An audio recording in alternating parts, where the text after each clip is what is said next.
Hi everyone, आइए आज की इस वीडियो में हम सिंपल इंटरेस्ट के इस क्वेश्चन का सॉल्यूशन करते हैं। बहुत ही इजी मेथड्स में आपको समझाने की कोशिश करूंगा, बहुत ही आसान भाषा में। ठीक है, क्वेश्चन है आपका, किसी धनराशि का 4% वार्षिक ब्याज की दर से कितने वर्षों का साधारण ब्याज मूलधन का 16/25 भाग होगा। ठीक है, अब इस क्वेश्चन में देखिए पूछा क्या जा रहा है, पूछा जा रहा है कितने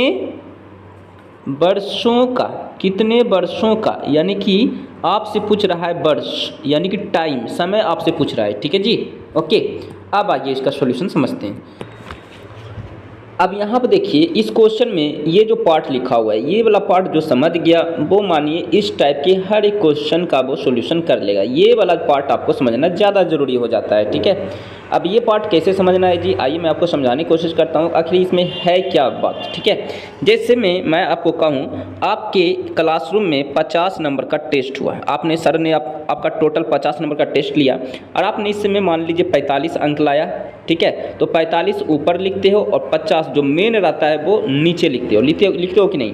यानी कि कंपेयर कर रहे हैं 50 से, यानी 50 में से 45 आया, 50 में से 45 आया, यानी जिससे कंपेयर करते हैं वो क्या रहता है, नीचे रहता है, और जो आया वो ऊपर रहता है। यानी कि एक बात याद रखना है, नीचे जो कंपेयर किया जाता है वो नीचे, यानी 50 का कितना आया, 50 में से 50 का भी बोल सकते हो 45 आया, 50 का 45 आया, कितना आया जी, 50 का 45। तो यहाँ पे देखिए क्वेश्चन में सिंपल सा बात दिया हुआ है जी, यहाँ पे क्या दिया हुआ है, बोल रहा है साधारण ब्याज, क्या बोल रहा है जी, तो साधारण ब्याज जो है, ब्याज मूलधन का,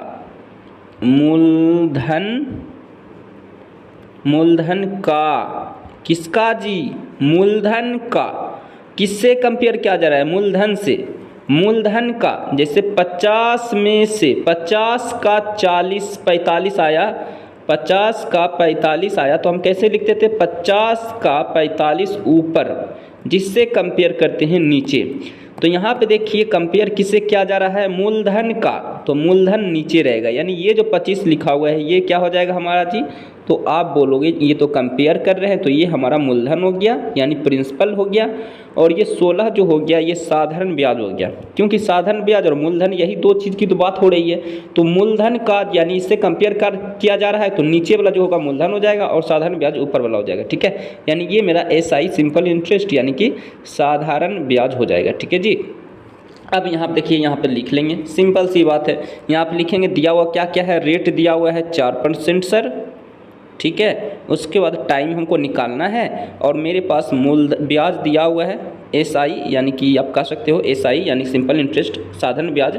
ठीक है, जो भी कह लो आप, SI यानी कि साधारण ब्याज दिया हुआ है कितना, देखिए साधारण ब्याज कितना दिया हुआ है 16, तो यहाँ आप लिखोगे 16।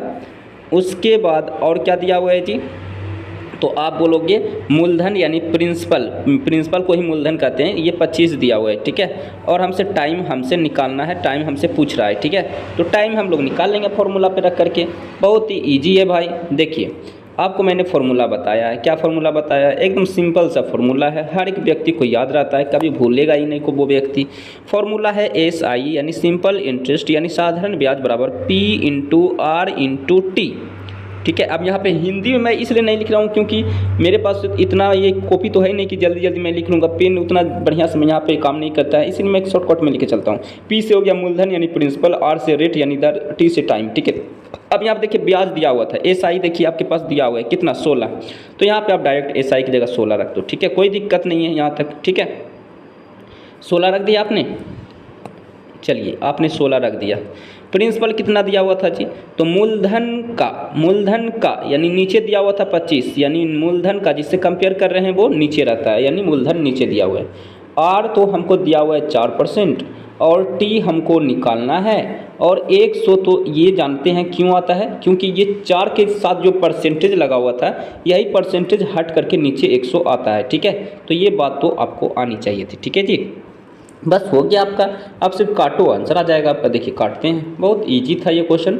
देखिए बस ये वाला टर्म समझना था, मूलधन का, साधारण ब्याज मूलधन का, जिससे कंपेयर वो नीचे और जिसके बारे में बोले वो ऊपर है। ठीक है, अब यहाँ आप देखिए 25 चौके 100, फिर 4 से 4 भी कट गया, यानी T बराबर बच गया 16 वर्ष। ईजी था, बहुत इजी ये क्वेश्चन था। बस इजी, जिसको हार्ड लग रहा होगा वो मैं आपको बताता हूँ कहाँ पे जाकर के उनको हार्ड लग रहा होगा। एक मिनट, मैं आपको फिर से समझाऊंगा। वो पार्ट हम कितना ही बार समझा लें, कई लोगों को तो समझ में आ भी गया होगा, कुछ लोगों को नहीं आया होगा, तो कोई बात नहीं भाई, सब एक ही जैसा तो इंसान नहीं होता है, किसी को समय लगता है समझने में। मैं आपको समझाने की कोशिश करता हूँ, ठीक है। फिर से ये वाला पार्ट समझाने की कोशिश करता हूँ, क्योंकि ये वाला पार्ट जो समझ गया, मान लीजिए वो जो है हर एक टाइप कर लेगा, क्योंकि अब रिलेशन से ही क्वेश्चन ज़्यादातर एग्जाम में आपके पूछे जाते हैं। साधारण ब्याज मूलधन का लग जाए, यानी कि जिसमें का लग जाए वो नीचे रहेगा, ये बात भी आप समझ सकते हो इस तरीके से भी। मूलधन का, इसे मान लीजिए ऐसे दिया हो रहा था साधारण ब्याज मिश्रधन का, तो मिश्रधन नीचे हो जाते हैं, है ना। उसी तरह आपका साधारण ब्याज जो है, साधारण ब्याज मूलधन का, तो मूलधन नीचे हो गया, यानी का जिसमें लग जाए, जिससे कंपेयर किया जाए वो नीचे, और जिसके बारे में बोला जाए वो ऊपर। यानी पूछ रहा है साधारण ब्याज किसका जी, मूलधन का, तो मूलधन का ना, तो मूलधन से कंपेयर नहीं कर रहे हैं, तो मूलधन नीचे रहेगा, सिंपल सी बात है, ठीक है। और साधारण ब्याज ऊपर रहेगा। सो इसी तरह आप यहाँ पे समझ सकते हो। So thank you.